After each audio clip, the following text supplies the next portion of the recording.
Did you know the first domestic violence shelter in the country was here in the Twin Cities? Women's Advocates continues to help survivors from across the metro in new ways. To talk about some of those ways, we sat down to talk with Women's Advocates Mary Beth Baker in today's Newsmakers. Women's Advocates was the first domestic violence shelter in the country. We're a nonprofit in St. Paul offering what we call a continuum of safety for victim survivors of domestic violence. So that continuum starts with prevention. We do outreach, education. We have a 24/7 crisis line. And then in the middle of that continuum sits our emergency shelter, where we house victim survivors and their families for about 90 days. And then we have a housing stability program at the end of that continuum. So when folks move from shelter into their own homes, we're still walking with them to heal, to support, provide them resources. And you have something new coming up. Yes, we just launched the Emergency Hotel Stay Project to provide 10 days of respite, basically emergency stay in area hotels for victim survivors who can't access shelter.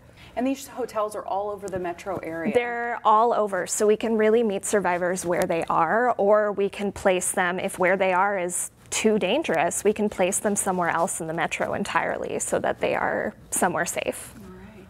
When folks get into a hotel, what comes next? Well, as soon as they are in the hotel, our community outreach advocates are meeting with them. We are taking inventory of their support systems. We're saying who in your life has your back, who cares for you, who are the people around you that you can seek support from. So the survivor brings in their wealth of resources and family and friends, and our advocates bring in their knowledge about systems, services, area organizations that can help the survivor, and we sort of pool our resources together and immediately start game planning. So we only have 10 days, right? But let's talk about what comes next after that. So we're pooling all our information together to find them somewhere else to go after those 10 days are up. And why are hotels a good, attractive option for some folks? Hotels are great for survivors, and we learned this during the pandemic because abusive relationships really rob you of your privacy and your autonomy. Something as simple as being able to close the bathroom door behind you becomes really precious to somebody who's been monitored and controlled in an abusive relationship. So the hotel setup is really helpful and really conducive to survivor autonomy.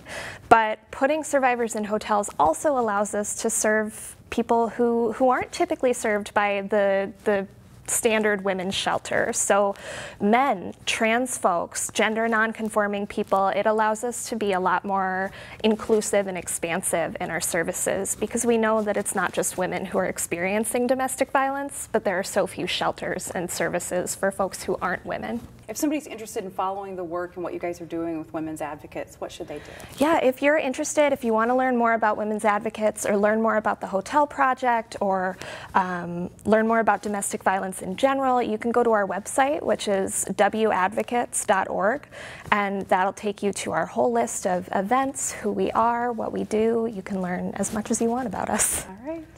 Mary Beth Baker, thank you very much for being here today. Thanks. Find more local news stories at ccxmedia.org and follow us on social media.